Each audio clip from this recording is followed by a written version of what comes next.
Hello everyone, I hope you all are fit and healthy. So, here I am Miss Pratiksha Singh conducting your lecture number 4 on Physics Paper 1, that is Mechanics and Thermodynamics. In previous lecture, we have seen first lesson of Unit 1, that is Compound Pendulum, and now we are going to study second chapter, that is Center of Mass, and afterward we will study third chapter, that is oscillations. So let us begin center of mass. So center of mass is the new concept to all. We will study this concept by using geometrical figures. So here I have put up 5 geometrical figures and we will discuss where the center of mass of these geometrical figures will be. So if you see, first figure is cylindrical in shape, right? So the imaginary axis which is passing at the center of this cylinder, so that imaginary axis has one central point, and that central point is called as center of mass of the cylindrical figure, right? Then second figure is triangular in shape. So as we all know that there are three angles to triangle shape. So three angle bisectors which are intersecting at one point, that point is called as circumcenter, and that circumcenter is center of mass of the triangular shape, right? Then in third is circle shape, right? So the two diameters which are intersecting each other at one point, that point is called as center of mass of circular shape. Then moving towards fourth figure, fourth is square in shape, and the two diagonals which are intersect each other or which are bisecting each other in one point, that point is called as center of mass of the square shape. And in fourth figure, fourth is the rectangular shape, then the two diagonals of the rectangle which are intersecting in one point, that point is called as center of mass of rectangular shape. Now these are some definite figures, but if there is indefinite shape or any indefinite rigid body, then center of mass of that indefinite rigid body will be anywhere at the or inside that rigid body. Okay, so basically what is the center of mass? According to definition, the center of mass of a body or a system of a particle is defined as a point at which whole mass of the body or all masses of system of particle appear to be concentrated, right? So what will be the definition? In short, center of mass means a point. It is basically a point which is where whole mass of the body is concentrated. Now let us see what is the formula for center of mass. If there is a object which is the system of particles, right? In object there will be n number of particles are present. So let us consider these particles are having masses small m. So if there are n number of particles, then masses will be m1, m2, m3 up to mn, right? Then the distance between these particles from origin will be r1, r2 up to rn. Okay, so the formula for center of mass will be, according to definition, the RCM is equal to summation mi ri divided by summation mi, or it is also written as summation mi ri divided by m. Means mi means all the masses of the particles, right? And ri means distance between origin and the particles. So the product of masses and the distance and all the summation means addition of all these products divided by whole mass of the body, this is gives you center of mass, right? It can be written as MRCM is equal to summation mi ri. Okay, this is another formula for calculating center of mass. Then we can write center of mass in terms of integration as well for continuous objects. RCM is equal to 1 upon m integration RdM. Right, so I hope you must get what is center of mass. Center of mass means basically it is a point where whole mass of the body is concentrated, and formula for calculating the center of mass is RCM is equal to summation MI/RI divided by summation M. So I hope you must get the point of center of mass. Now let us see what is linear momentum. Now definition of linear momentum you have been studied from since 7th or 8th standard, right? So here I will introduce you linear momentum as well as the law of conservation of linear momentum, and also we will see some applications of linear momentum or law of conservation of linear momentum. So let us see first introduction to linear momentum. Here I have put up one picture or one image in which you can see that there is a collision of two players. If I name the two players as one is white player and another is red player, then you can see due to the collision white player is going to fall on the ground or fall on the surface, right? But as per our knowledge we can say that the weight of the white player is larger and the weight of the red player is smaller, right? So why white player is going to fall? There must be red player fall on the surface of the ground because the weight of the red player is smaller, right? But white player is going to fall. So this is due to the linear momentum. The linear momentum of the red player is larger and the linear momentum of white player is smaller. So why linear momentum is larger of red player? Still the mass of that mass or weight of that red player is smaller, but the speed of that red player is larger than the white player. Okay, ह्या दोन प्लेयर्समध्ये white प्लेयरचा wait जरी जास्त असला आणि red प्लेयरचा wait कमी असला तरीसुद्धा white player हा जमिनीवरती कोसळणार आहे, कारण रेड प्लेयरचा जो स्पीड आहे तो जास्त आहे आणि व्हाईट प्लेयरचा स्पीड जो आहे तो कमी आहे, right? So speed means basically we can say it is as velocity. So velocity of red player is larger and velocity of white player is smaller, and that's why white player is going to fall on the surface due to their collision, right? So this is the linear momentum actually means. Linear momentum means it is the product of mass as well as velocity or speed, we can say speed. Okay, so if there is an object having some particular mass and is moving with some velocity, then linear momentum is the product of mass as well as velocity. So here the linear momentum of red player is larger and linear momentum of white player is smaller, and that's why the red player is going to be stable and white player is going to fall on the surface. So if you see here, there are two balls, one is white and another is yellow.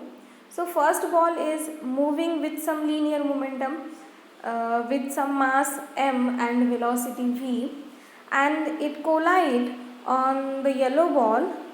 So firstly yellow ball was in rest position, but due to the collision now the yellow ball gains the linear momentum from white ball and it is now moving with some linear momentum, or we can say with equal linear momentum of white ball, that is m into v. Okay, so this is how the linear momentum concept is. It is the basically product of mass and velocity, but if one object having some linear momentum is moving in one particular direction, and if collide with another object which is in rest position, then linear momentum will get transferred from first object to the second object, and now second object will also come in motion with some particular linear momentum, or sometime it is equal in linear momentum with the first object, right? So I hope you must get the point or concept of linear momentum. So let us see what is the definition of linear momentum. It is the product of mass and velocity, and the symbolic form of linear momentum is P is equal to m into v. Now what will be the unit of linear momentum? Yes, now mass is measured in terms of kilograms and velocity is measured in terms of meter per second, right? So due to that, unit of linear momentum will be kilogram meter per second. Now scalar times a vector that produces a vector answer. That means as a velocity is a vector quantity, then linear momentum is also a vector quantity. Mass is a scalar quantity, but due to velocity, linear momentum is also a vector quantity. Now, a net force acting upon a particle will change its net momentum in the direction of that net force.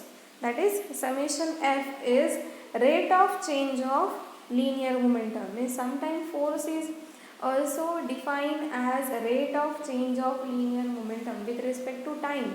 That is dp upon dt. Now, if there is a system of particles, means n number of particles are present in a system, or there is an object which is having n number of particles, then what will be the total linear momentum at that time? If there are n number of particles, then their masses will be again m1, m2, m3 up to mn, and the velocities of those masses will be v1, v2, v3 up to vn. So, the total linear momentum will be the summation of all linear momentums of individual particles. That is, Pi is equal to summation Pi, that is summation Mi Vi bar, and using the definition of center of mass means we can write or we can represent a total linear momentum in terms of center of mass as well, like P bar is equal to summation Mi Vi bar is equal to summation Mi dr 1 bar upon dt. This is the definition of velocity. That is, velocity is also called as rate of change of displacement with respect to time. So that's why Vi bar is replaced by dr bar upon dt. Now, if we can write the formula as a d summation Mi Ri bar divided by dt. Now summation Mi Ri is the formula for center of mass. So we can replace summation Mi Ri as RCM. So the formula we get is m dr bar Cm divided by dt. Cm means center of mass. Also we can write it as m v bar Cm. V bar is the velocity, because the rate of change of displacement is also write as velocity. So the formula for linear momentum in terms of center of mass is P bar is equal to m into V bar Cm. The linear momentum of system of particles is equal to the product of total mass of the system and velocity of the center of mass. So this is the formula by which we can get linear momentum for a system of particles. In that we must have to summation, or we must have to add up all the product of masses and velocities of that particles which were present in the system, right? So this is all about linear momentum of system of particles. Now moving towards the law of conservation of linear momentum. Now you all know the law of conservation of energy. It is the energy can neither be created nor be destroyed, but it can be conserved, right? So similarly for linear momentum can neither be created and nor be destroyed, but it can convert from one form to another form. It can transfer from one system to another system, and it is conserved, it is constant everywhere. So the law of conservation of linear momentum is when total external force acting on body or system is zero, right? Total external force is zero, that time total linear momentum of body is conserved. So see here, if there are two particles which are going to interact with each other, both of them have some force which is equal in magnitude, that is F12 and F21. F12 means the force of first particle and it is going to collide on second particle, and F21 means the force of second particle which is going to collide on first particle, and both of these particles have some particular mass, that is m1 and m2. So according to Newton's third law, the force of these two particles can be represented as F21 is equal to minus F12. Now why there is a minus sign? Because these both forces are equal in magnitude but they are having opposite direction. So minus sign represents the opposite direction of these forces. Now if you transfer minus F12 to the left hand side, you will get F21 plus F12 is equal to 0. Now according to Newton's second law, what is Newton's second law says? It says force is equal to mass into acceleration. So F21 is equal to m1a1, that is mass into acceleration, and F12 is equal to m2a2 is equal to 0. Now according to definition of acceleration, that is rate of change of velocity with respect to time, so we can replace a1 by dv1 upon dt, that is rate of change of velocity dv1 upon dt, plus m2 is equal to, similarly a2 is replaced by dv2 upon dt, right? Here we have replaced a1 and a2 by dv1 upon dt and dv2 upon dt. This is due to the definition of acceleration. Now if we put up the mass inside the derivative, we will get dm1v1 upon dt plus dm2v2 upon dt is equal to 0. Now here masses are constants, right? Masses can never be changed. Now if we combine both of these terms, we will get d by dt is equal into m1v1 plus m2v2 equals to 0. Now here if you see, the derivative is, the answer of derivative is 0. Now if you remember the lesson differentiation from 12th standard, you will get that the derivative of any constant term is always equals to 0. So here also derivative is 0, that means the term which is m1v1 plus m2v2 is constant. Now in general, m1v1 plus m2v2 is mv, and what is mv? Means mass into velocity is the linear momentum.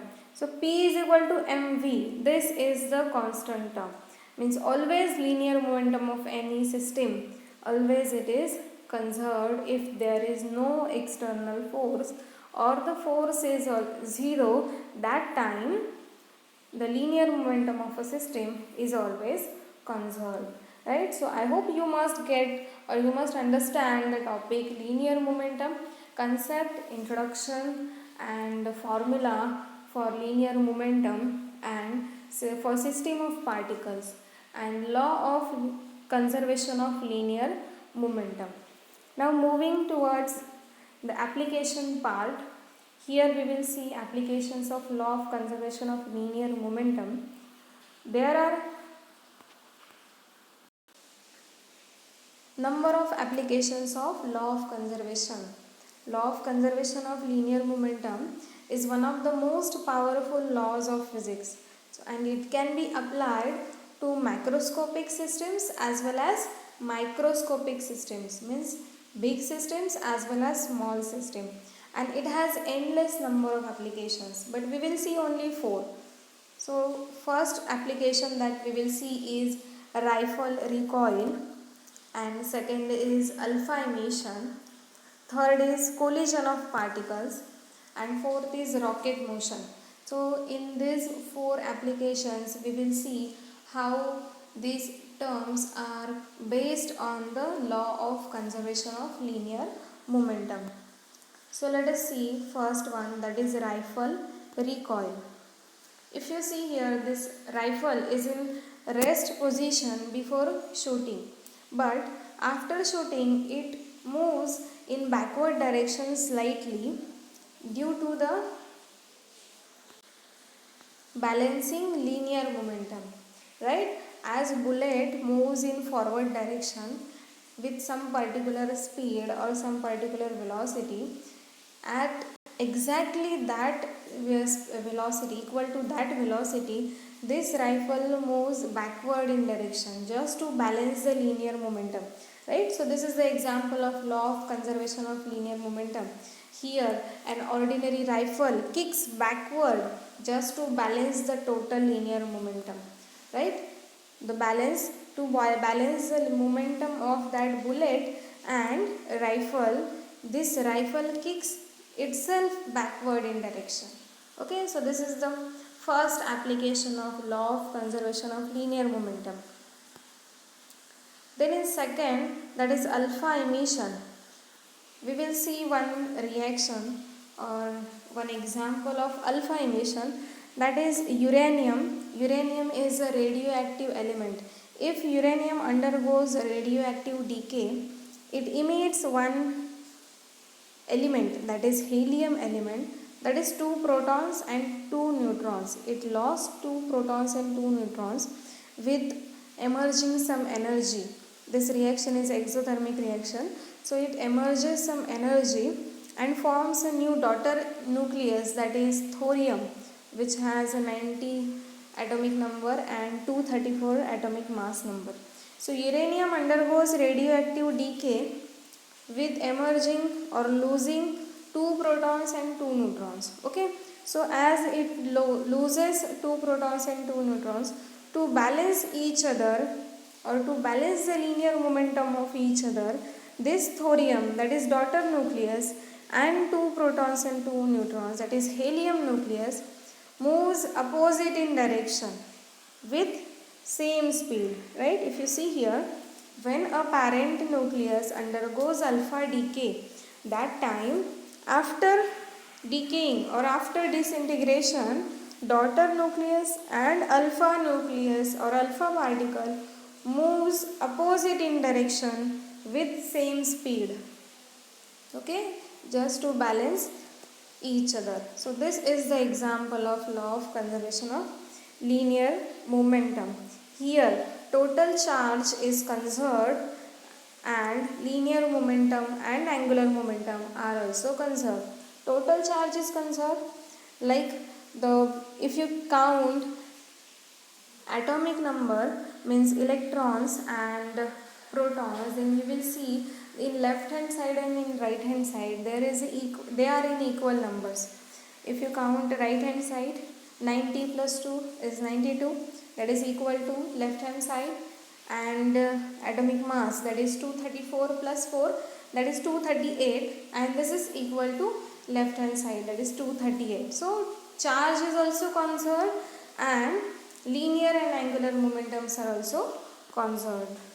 Initially linear momentum is 0, right? Before disintegration linear momentum was 0, but after disintegration alpha particle and daughter nucleus, that is thorium nucleus, they must move away with each other with equal and opposite momentum.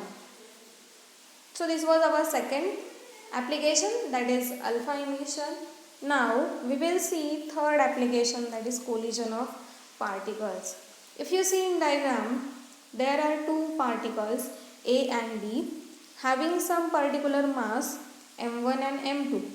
These both particles are having some initial velocity u1 and u2. When collision happens between these two particles A and B, after collision these two particles having masses m1 and m2 are moving opposite in direction with equal velocity. So final velocity is v1 for particle A and V2 for particle B, right? So after collision, these two particles are moving opposite in direction with equal velocity. So here total linear momentum before collision is equal to total linear momentum after collision. So this is the another statement of law of conservation of linear momentum, that is total linear momentum before collision must be equal to the total linear momentum after collision. Now moving towards fourth and last application of linear momentum, that is rocket motion. So rocket motion is based on law of conservation of linear momentum. The interesting aspect of the rocket motion is that the mass of the system, so here mass of the system is rocket vehicle plus fuel, okay, rocket vehicle plus fuel. So mass of the system changes during the motion. Why it changes? As fuel is burning, the mass is decreasing, right? Mass of the system is decreasing because as fuel is burning, it is coming outside in the form of gas. We can call this stream as a jet. So by the law of conservation of linear momentum, the momentum lost by the jet of fuel gas should be equal, right? This momentum which is lost due to that gas which is burning outside from this rocket, that should be equal to the momentum gained by the rocket, right? The momentum which is gained by the rocket, and because of that momentum this rocket is moving upward in direction, right? As momentum is losing due to the burning of that fuel which is going outside in the form of the gas, and due to that to balance that linear momentum, the momentum, another momentum is gained by the rocket, and due to that it is moving upward in direction, or we can say due to that only the rocket is pushed forward in direction opposite to the direction of the jet, and this is to balance the momentum of each other. So as momentum in one direction is given to the rocket's exhaust gases, then momentum in another direction is also given to the rocket itself. Now what is exhaust velocity? Highest velocity is called as exhaust velocity. Means what? Highest velocity which is given to the rocket just to move, or we can say just to go outside of the earth's atmosphere, that highest velocity is called as exhaust velocity. So here this is the last application of law of conservation of linear momentum. So in today's lecture I hope you must get the point, that is what is center of mass, then then we have seen some geometrical figures. In that also we have seen where will be the center of mass, okay. Then we have seen the concept of linear momentum introduction and formula for linear momentum. Then also we have seen linear momentum of system of particles, what will be the formula of system of particle, and in terms of center of mass as well. Then we have seen law of conservation of angular momentum and some applications of law of conservation of linear momentum. Applications like the four applications that we have seen, that is rifle recoil, then alpha emission, and third one was collision of particles, and last that is rocket motion. So I hope you must understand this all points. Write these points in your notebook, and we will see next topic of this chapter in next video. Till then, thank you and bye bye.